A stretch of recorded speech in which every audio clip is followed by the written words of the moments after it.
Alright guys, last chapter. So we are going to be talking about atypical sexual behavior, which is kind of the fun, interesting, weird chapter. So to start off, atypical sex is also what we call a paraphilia, and that's Latin, which unfortunately they don't teach in school anymore, but philia means love, like Philadelphia is the city of brotherly love, and para means around or sort of. So it's sort of love, but it's not really love. It's a weird love. So the first thing to think about when we're talking about this is that behaviors represent extremes on a continuum. So we're going to be talking about fetishes, obviously. I'm sure you know that by now. And you can go from a basic, simple fetish all the way to fetishistic disorder.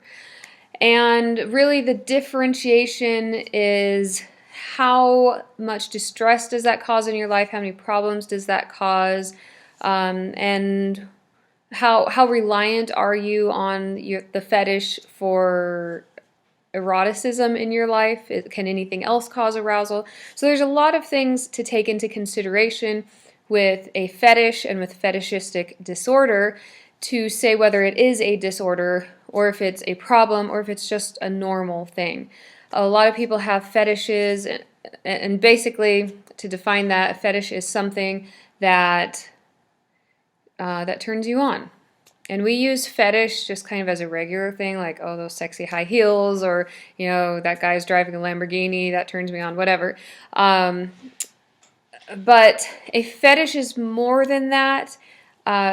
When we're talking about it in the world of psychology, a fetish is something that you're almost obsessive, or not almost, it actually does, the root word of fetish is an obsessive fascination. And so even though fetish is a word in the common vernacular that we all use to talk about people who don't have an obsession, that's actually what it means. And a fetishistic disorder is an extreme of that, where it's causing distress and dysfunction in the life. The person's life. All right, so paraphilia, more men than women have paraphilias, and in the men, 25% of them are homosexual, 75% are heterosexual. I don't know if that's important or not, but it's an interesting statistic. Often occurs in clusters, so sometimes there is more than one fetish that a person has, and these acts are depended on for sexual satisfaction. So for instance, you may be married and the only thing that turns you on is if you tie your wife up. Now, she may be into that, great, but if she's not into that, obviously you could see that could cause a lot of problems in the relationship. So it may alienate others, may lead to difficulty in establishing relationships. So there are all sorts of paraphilias. Fetishism is actually only one of them, but it's the one that we usually think of when we talk about paraphilias. But there's a lot more that we are familiar with, some that we aren't. We have transvestic disorder, so this is sexual arousal derived from wearing the clothes of the opposite sex. Sexual sadism, you get turned on by hurting people. Masochism, you get turned on by being hurt. Autoerotic asphyxia, you are sexually aroused by strangling yourself. And a lot of people who die by, it's usually men, who die by suicide by hanging. Suicide is not actually suicide, it was an accident. Really embarrassing way to go, so just don't do that one. Clismophilia, sexual pleasure associated with receiving enemas. Also don't do that one. Coprophilia and urophilia, sexual arousal with contact with feces or urine. Don't do that one either. Exhibitionism. You're aroused by exposing your genitals to preferably an unwilling observer. Most of these just don't do. Obscene phone calls, an obscene conversation with an unwilling recipient. Voyeurism is a peeping Tom. Frauderism, you accidentally touch or rub on somebody in a crowded public place. Zoophilia, sexual contact between humans and animals. And probably the worst in my opinion, necrophilia, sexual gratification obtained by viewing or having intercourse with a corpse. Now this is only a few of them. These are the most well known and probably the most common ones, I'd say. So yeah. Okay, so we have two varieties of paraphilia, non-coercive and coercive. So non-coercive is a solo activity, or it involves the participation of a consenting other individual. Coercive is an unwilling participation in it, being an unwilling recipient of the behavior. So, somebody flashes you or whatever, or a peeping Tom looks through your window while you're changing. Obviously, you did not want to be part of that, and many people feel violated or vulnerable. And oftentimes, people who have these paraphilias also go on to commit further crimes. Peeping Toms often will escalate to rape, or, well, I don't know if I should say often, but it does happen. And honestly, I don't know what the percentage is, but I know it is part of that fetish or that paraphilia. It can become part of it. And peeping Toms are usually also exhibitionists, or often are exhibitionists. So the same person who's looking in your window is oftentimes the same person who is flashing you as you walk down the road. So, like I said, there's clusters of paraphilias. And sometimes they are also pedophiles. Again, you've got that philia, it's the same Latin word for love, and then peta, like, trying to remember the word for a child doctor, and now I saw suddenly, it's like the same Latin root word, but it means child. So it's the love of a child, but it's a paraphilia, so it's a fake love, it's a sort of love, it's not a real love, obviously. All right, and then like I said, fetishism is its own paraphilia. I talked a lot about that in the beginning, just as an example of paraphilias where you can have a fetish and it's not necessarily a disorder, or it can be on the extreme side of a fetishistic disorder, and it's the same thing with all of these. Like, you can be a transvestite without necessarily being diagnosed with transvestic disorder, although there's a lot of gray area among these of where does it cross the line into a disorder. And that's usually your therapist or yourself who's deciding that. All right. Okay, so men are typically prone to transvestic disorder, and interestingly, heterosexual men are the most likely to be diagnosed with the disorder, possibly because it's more likely to cause distress. Did I say heterosexual? If I didn't, I meant heterosexual. I think I said that, though. But possibly because it will cause more distress for a heterosexual man to be dressing up as the opposite sex, whereas in homosexual culture, it's not considered that strange, and so it may not be causing distress, and so homosexuals may be less likely to actually be diagnosed with a disorder of transvestic. Also, it's not very politically correct to say that a transvestite has a mental health disorder, and so then if the person is homosexual on top of it, there's a politically correct line that the therapist may feel they're crossing, and they may not be willing to actually diagnose with this disorder. So obviously you can see, unfortunately, politics plays a large role in psychology when it perhaps should not. Okay, so there are common fetish items. Underwear, bras and underwear, shoes are probably the two most common, or are the two most common. But you can also have fetishes of cars, of robots, all sorts of things. So what's causing people to have fetishes? All paraphilias kind of have a similarity in cause, where it's often associated with trauma in childhood. Now, this is not proven, and it's not proven because there's so little research that's been done on this. I was trying to do some more research on this before I did the presentation, and it's really hard to find stuff. But everything agreed that there's a consensus that there's probably, in people who have these disorders, that there was childhood trauma of some sort that triggered this. So it's just like stress can trigger different physical disorders depending on your genetic weak spot. Maybe in one person it's cancer, maybe in another person it's arthritis, or some other autoimmune disease, diabetes. We also have those genetic weak points in our mental health. So perhaps schizophrenia is passed down. Perhaps some chemical imbalance that causes a fetish is passed down. And so when you have that trauma in childhood, it may trigger a certain type of mental health disorder, and for some people, it is something like fetishism or another paraphilia.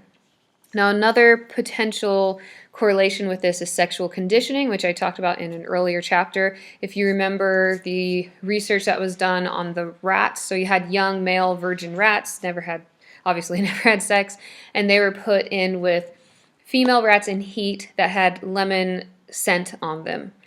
And after that happened a few times, they were aroused by the smell of lemon scent, even if there was not a female rat in heat or even a female rat around. Simply smelling lemons made the male rats become sexually aroused. And so probably something similar is happening with paraphilias. I've heard stories of, a child who was wrapped in actually, was it wrapped or buried? I think maybe he was buried underground. I'm trying to remember the story. And I think it was buried. And for some reason, probably because of fear, because sometimes fear causes sexual arousal, because it's a similar process in the body and the mind. And so after that severe trauma, some people might have claustrophobia after, I think his brothers or something thought it was funny to bury him. So they might develop severe claustrophobia or depression or something like that. And instead, because he also got sexually aroused at the same time, he developed a fetish where he needed to be buried, or he needed to feel like he was being buried and suffocating in order to get sexually turned on. That might have actually been in that documentary I posted earlier. But anyhow, so you get the idea. You can be conditioned into certain sexual arousal, certain sexual excitement. Certain things can turn you on that wouldn't otherwise have been a thing or situation that turned you on if you had not have experienced that conditioning. Okay, and that goes for other fetishes too. Now, sadism and masochism, which we often hear in BDSM, so bondage, dominance, sadomasochism, again, a cluster that often goes together.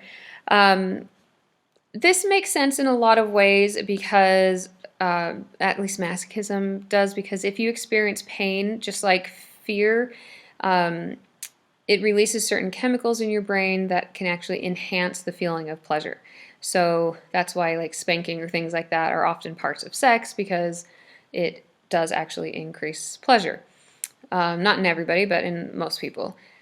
Now, sadism is a different thing. You like to hurt people in order to, to feel pleasure as well as to make them feel pleasure mixed with pain and so on. So people who practice sadism and masochism are not necessarily screwed up people. A lot of people actually do sadism and masochism as well as bondage and dominance. But again, everything's on a continuum. So there's a very low level version of it as well as an extreme version of it. And the extreme version can become very dangerous. There was a professor at Riverside Community College years ago who, was it Riverside? Pretty sure it was Riverside Community College. And he hired prostitutes and he would strangle them while having sex. So that was sadism, sexual sadism. And he accidentally broke her trachea, and of course she suffocated and died, and he's in prison now for that. So yeah, there's extreme levels of this. Okay. Non-coercive paraphilias, I talked about autoerotic asphyxia. My dad's a cop, so I hear of so many stories of, I found somebody who committed suicide by hanging, and it's always suicide by hanging. So most or a lot of suicides by hanging are actually autoerotic asphyxia gone wrong. So when you deprive the body of orgasm or oxygen during sex, it actually enhances pleasure and orgasm. It's just a weird body function. I don't know why the body does that, but it actually does work. But just like the story with the prostitute or hanging yourself in order to do this, there are a lot of issues with the safety of autoerotic asphyxia. Okay, and often well, never mind, I won't get into that. All right, Clismophilia. So, okay, we've got a lot of other weird ones. I'm not going to go into these. These are non-coercive, so it's usually something that's done solo. Although there's like pornography and stuff, you can hire prostitutes who will do these things too. All right, exhibitionism. A lot of people get arrested for this. So this is just flashing. Usually, it's not severely traumatic for people. So oftentimes the exhibitionist feels like it's not that big of a deal. They're not really hurting people. But like I said, it's often a cluster with voyeurism and can also be associated with pedophilia and be associated with rape. So even though the exhibitionism in itself may not be that big of a deal, it's clustered with other things that are a big deal. So it's certainly not a good thing. Oftentimes, exhibitionists, or I should say, oftentimes arsonists are also exhibitionists. I was going to say exhibitionists are often arsonists, but that's not true. But arsonists tend to also be exhibitionists, which is really interesting. So they like to show off their genitals as well as show off their fire skills. So, yeah.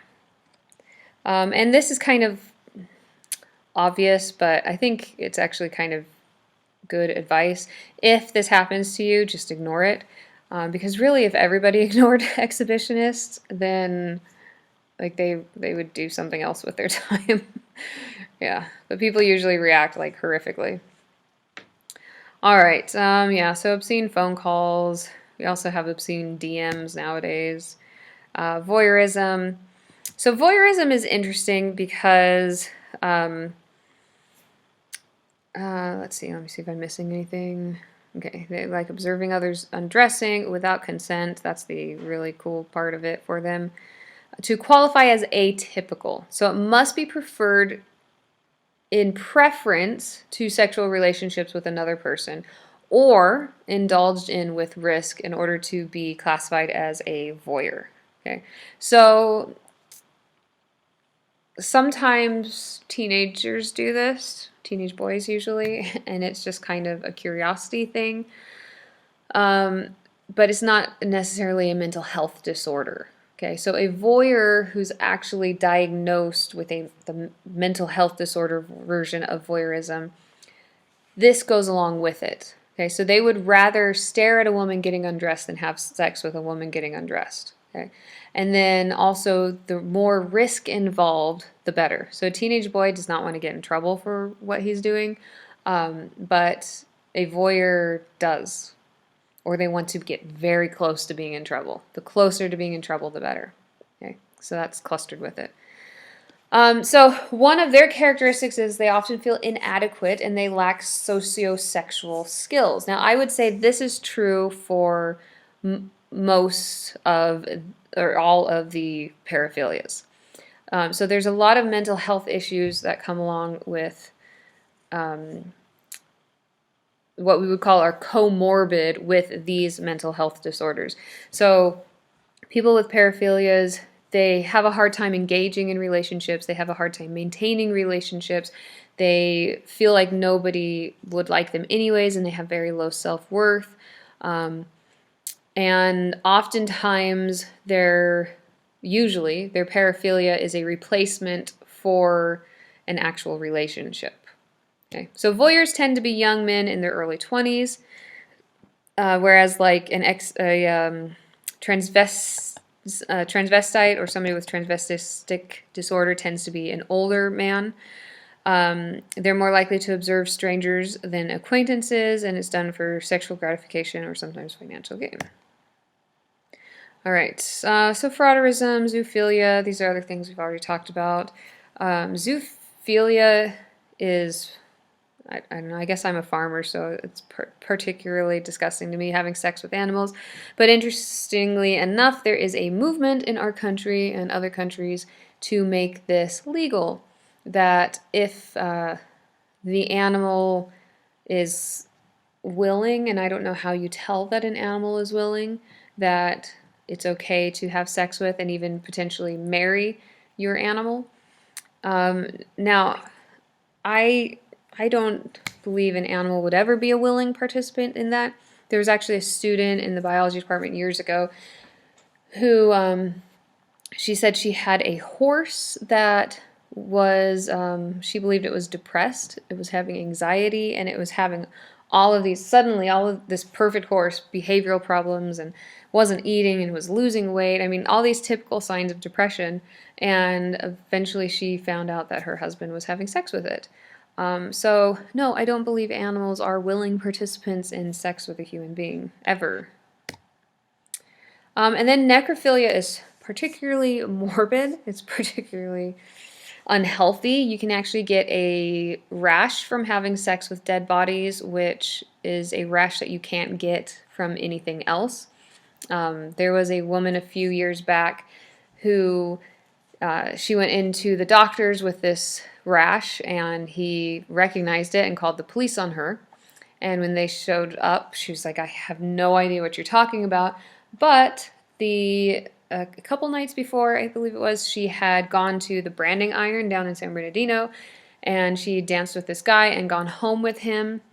But then when she got to his house, she just felt weirded out. There's something wrong. And she thankfully was smart enough to leave because he had like 14 dead females in his basement, and she was going to be the next one. And he was having sex with them. So, yeah, it's the type of person who does necrophilia is a very unhealthy individual. All right, so like I said, these paraphilias, like all paraphilias, are on a spectrum. It's hard to establish what is excessive and what is normal. So there's no normal level of sexual activity. There's no agreement among psychologists or sexologists on what is normal or what is excessive. And so usually we say, is it causing distress in the person's life or the lives around them, or is it causing legal difficulties? So obviously the guy who's having sex with these murdered corpses is perfectly happy, but it caused a little bit of distress for the victims and their families, and it also caused some legal issues, which he's now in prison for. So those are the three criteria really for any disorder that we're looking at. All right, so then we have porn. Is porn a paraphilia? No, but it is certainly a sexual mental health issue and potentially a disorder. So sex addiction is a real thing, and pornography is one of the biggest culprits in not only sex addiction, but sexual dysfunction and disorder, period. Every single one of those paraphilias that we just looked through are going to be looking at porn as well. It's highly associated with it. Every single murderer, serial murderer out there is watching porn. Porn does something to your brain, and I don't know, maybe your soul too, that really screws you up. And I know for you guys watching this, most men, I think like 90% watch porn. Significantly less, like I think, was it 30% of women watch porn? So it is very prevalent, but it causes a lot of issues. It causes dopamine release in your brain just like cocaine does, and it is highly addictive. There's all sorts of rehab clinics around the world at this point for porn addiction. So avoid porn. And one of the things that porn does, and this has been shown by research, that porn actually decreases your desire to have sex with a human being. And so over time, you actually begin to prefer more to watch porn than to actually have sex or to have a relationship. And this is the same sort of thing we see in every single paraphilia. So this is why pornography is kind of lumped into the paraphilia section, because it acts very much like that. Okay? Yeah. So I think we'll stop there. If you have any questions, let me know. And I really enjoyed having class with you guys this semester. I wish I could have seen you, but I did enjoy reading many of your responses on the discussion board, and good luck with the rest of college. Bye.